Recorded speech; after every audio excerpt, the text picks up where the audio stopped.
Some folks were born with a green thumb, while others seem to put an end to every plant we've ever put our paws on in the past. Nevertheless, a fruitful show awaits as we gather in the garden together gleefully. Grab your spades and hoses as we get into gardens on this week's episode of FYI. Welcome to For Your Info. En inglés. You got it.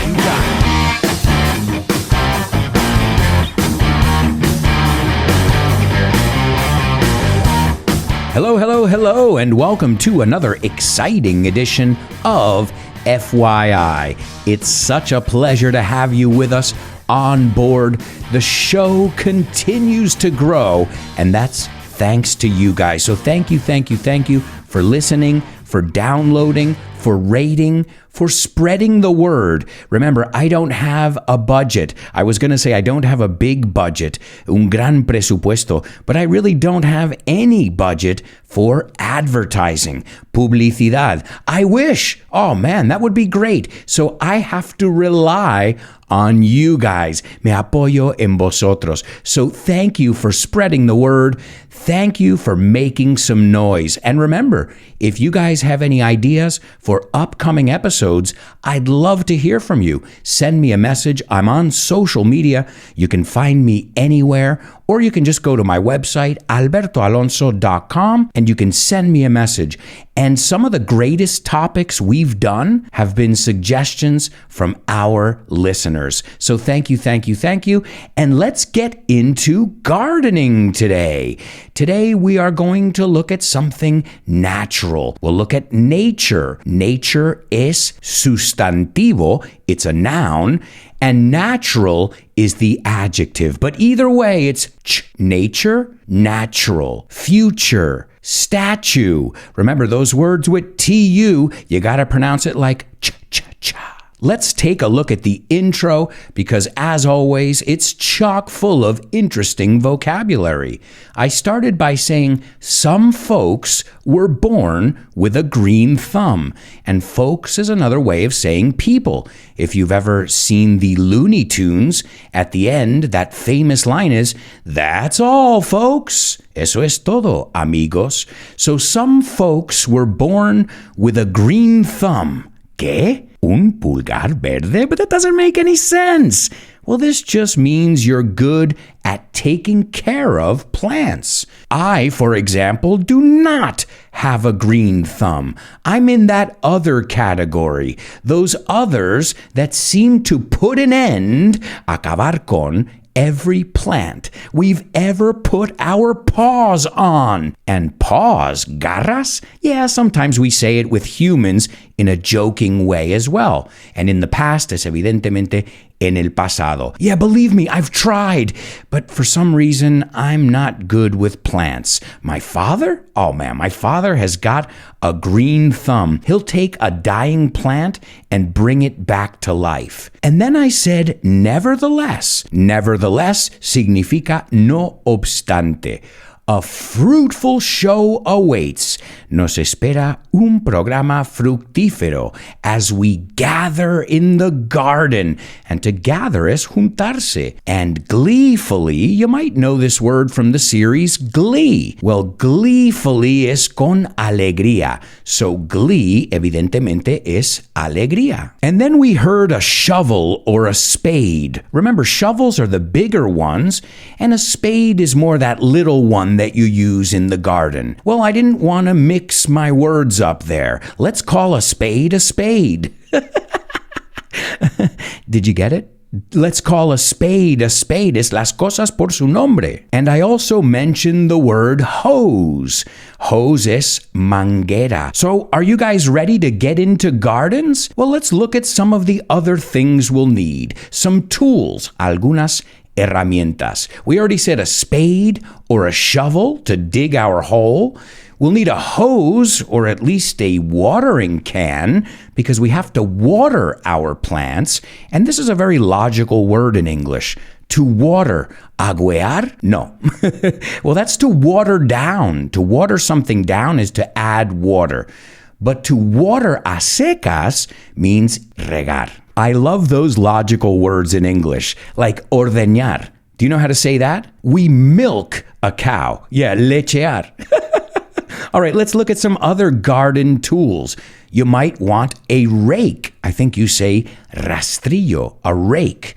If you have bushes or hedges, arbustos, well, you might need some hedge trimmers. And to trim is recortar. So trimmers son estas tijeras que recortan. Usually we call these big scissors that they use in the garden, those are called shears.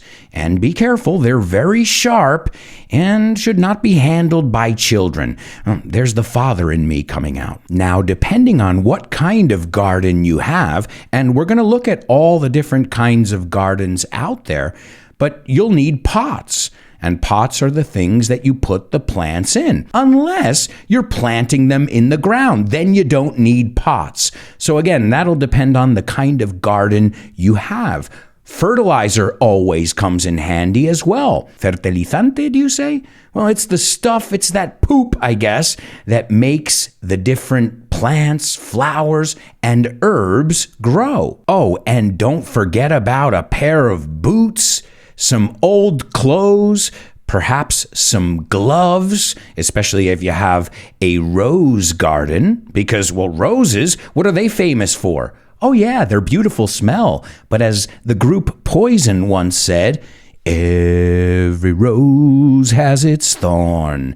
So we can learn the word thorn. And I guess you'll need some sunscreen.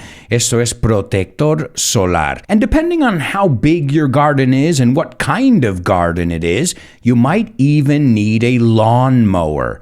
And a lawnmower es un cortacésped. And a weed whacker, I don't know how you say that in Spanish. It's that thing that cuts weeds. And weeds son malas hierbas. Nobody wants weeds in their garden. That's why we weed them out. Which no solo es quitar las malas hierbas, pero es descartar lo malo. We are going to weed out the weakest applicants. There it is in context. And that's called a weed whacker. I love the name. Un mata o un pega malas hierbas. A weed whacker. You know, the thing that goes zzz. I don't know if my sound effects are up to par. Si dan la talla. Before we get into the types of gardens there are, I'd like to look at gardens in history. Now, what's the first garden that comes to mind if I say famous old school gardens? Did you say the Garden of Eden from the Bible with Adam and Eve? You know, the original sin, the forbidden fruit? Oh, and we're going to look at some really good expressions in the bonus episode today. Plus, I'll give you some gardening tips, not from me, but from experts. Plus, I'll tell you about some of the most amazing gardens I have ever visited. And one of them is high on everybody's lists. I'm talking about the Keukenhof. What? The Keukenhof? Where's that? Well, that's the one in Holland. It's about a half an hour away from Amsterdam. I'm sure you've seen it.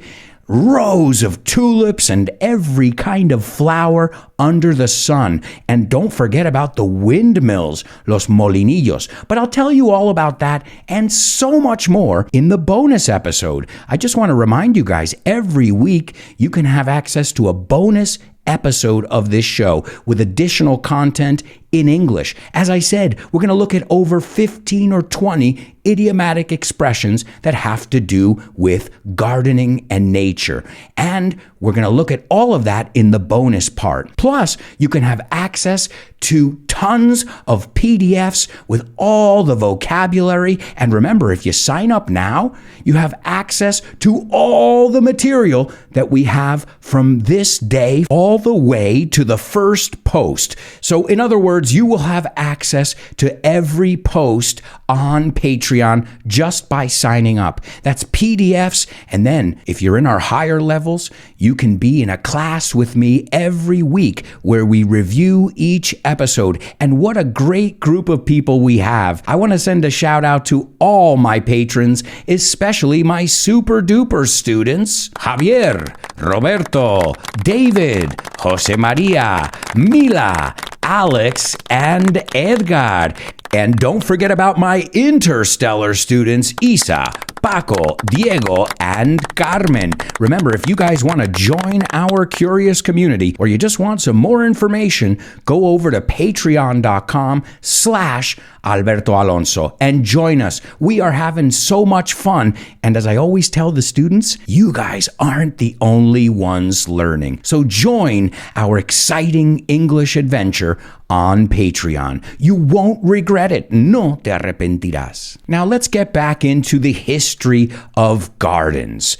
The enclosure of outdoor space probably began around 10,000 BC. So guys, the Garden of Eden was not the first garden by far. And historians say that the first enclosure was a type of barrier. It was used for excluding animals, maybe people who were coming to rob them and take their crops or their flowers. And they said that it began in West Asia and then it spread, se extendió, to South and East Asia, and then westward hacia el occidente to Greece and Europe. So, like many things, it originated in the East. And the modern words that we have, garden and yard, are descendants of the Old English word girt. I don't know if I'm pronouncing it right because I don't speak Old English. But that word means a fence or an enclosure. So the word garden literally means a piece of land that is fenced in. I had no idea. See? I'm learning so much. And then, after the emergence of the first civilizations, wealthy citizens, wealthy or well-to-do, adinerados, well, they began creating gardens for aesthetic purposes. Because remember, at first it was they had to feed themselves. We were first hunter-gatherers, but then we learned agriculture. So again, we're going to look at the types. Some gardens are functional, and some are purely aesthetic, and others can be both. They found some Egyptian tomb paintings, and remember, it's not tom, that word, it's tomb, and these were from the 16th century BC.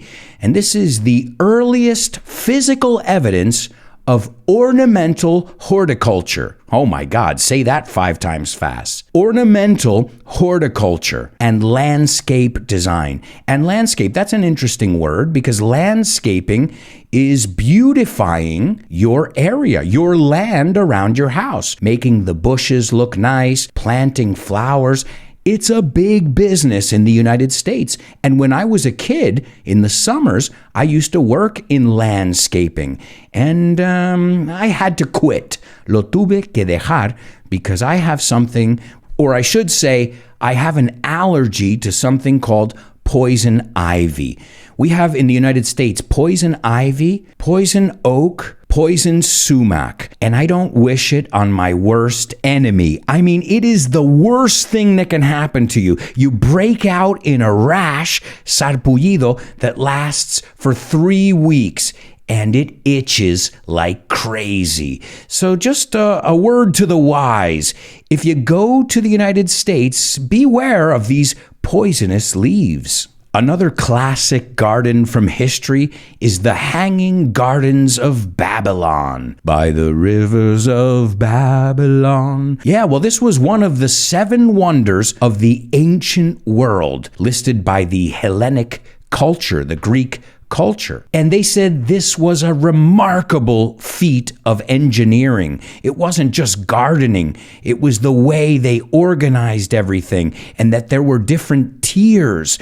No, not tears, lágrimas.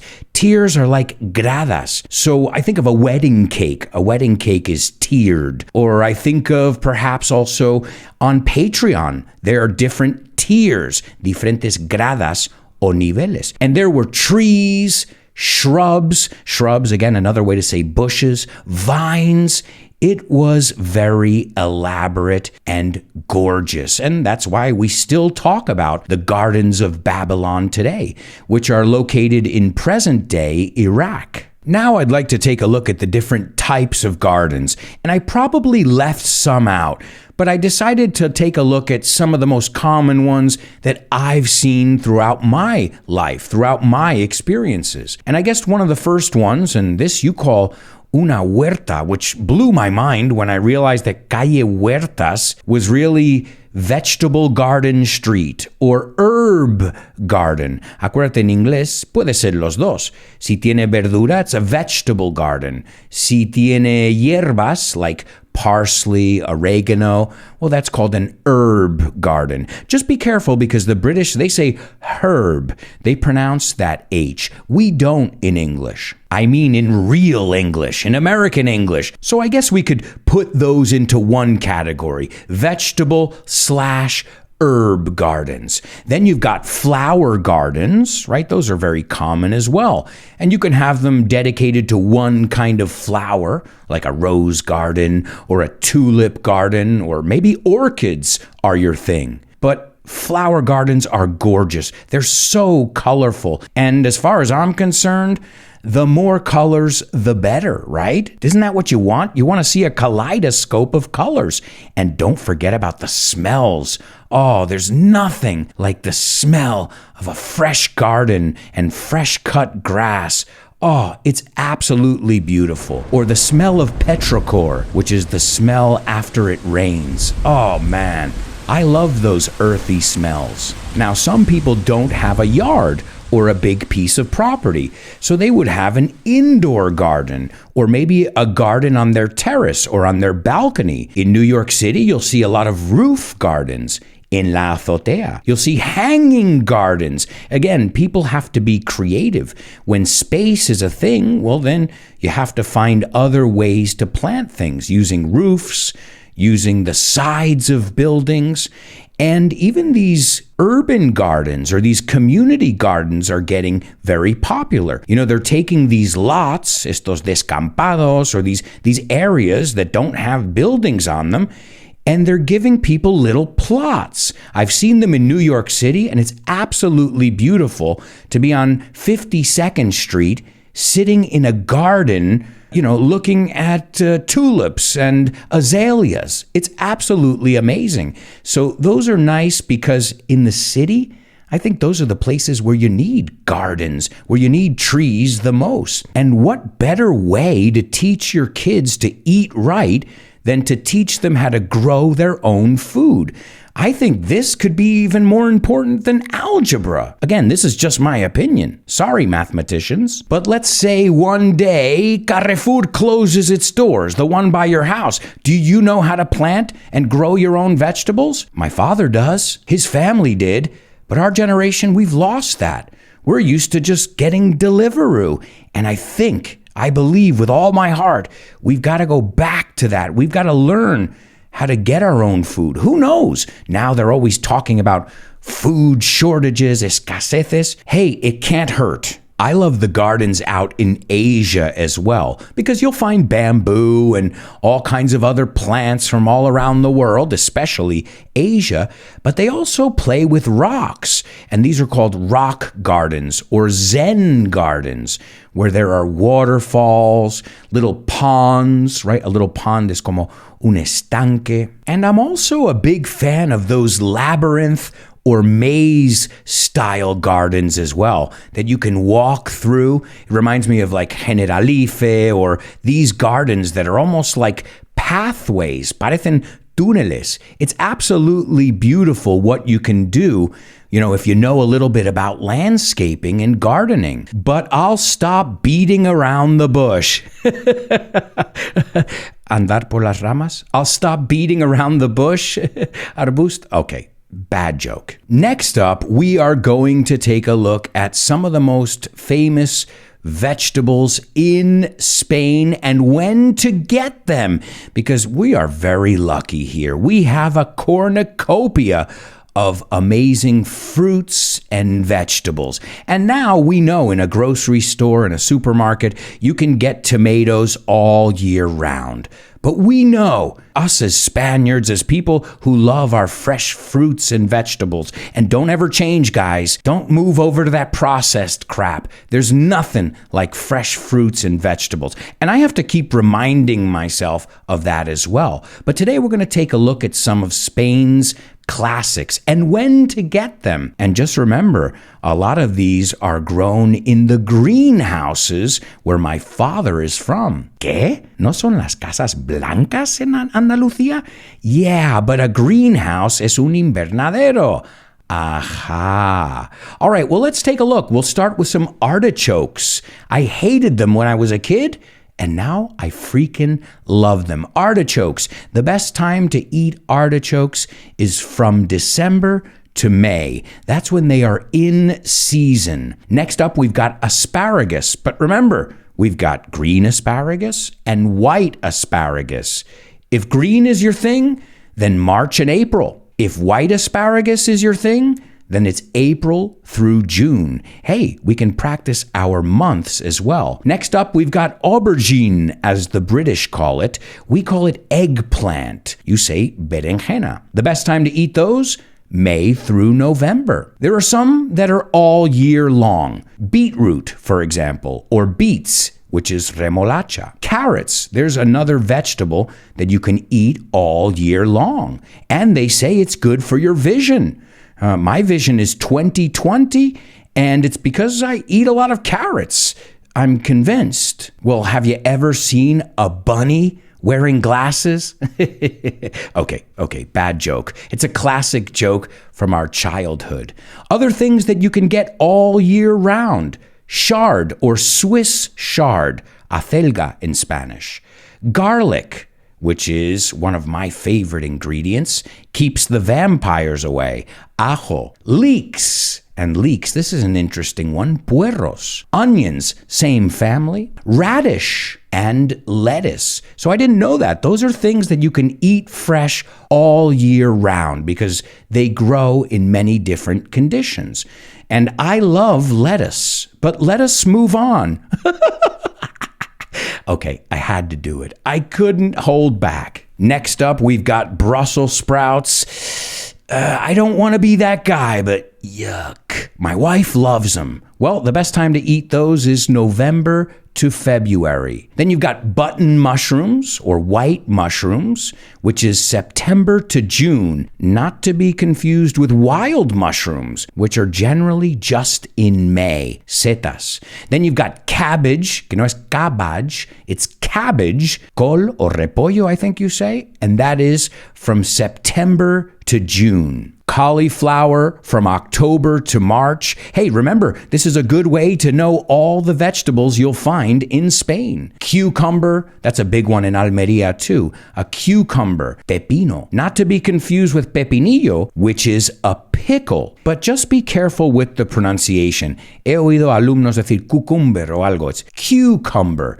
And we have an expression, if somebody's as cool as a cucumber, están relajadísimos. He's as cool as a cucumber. But we're going to look at more idiomatic expressions in the bonus episode. Don't forget about your green beans, judías verdes. Oh, I love those. And the best time to eat those, February to October. Green peppers, March through November, another product from Almeria. But if you like red peppers, well, that's September to December.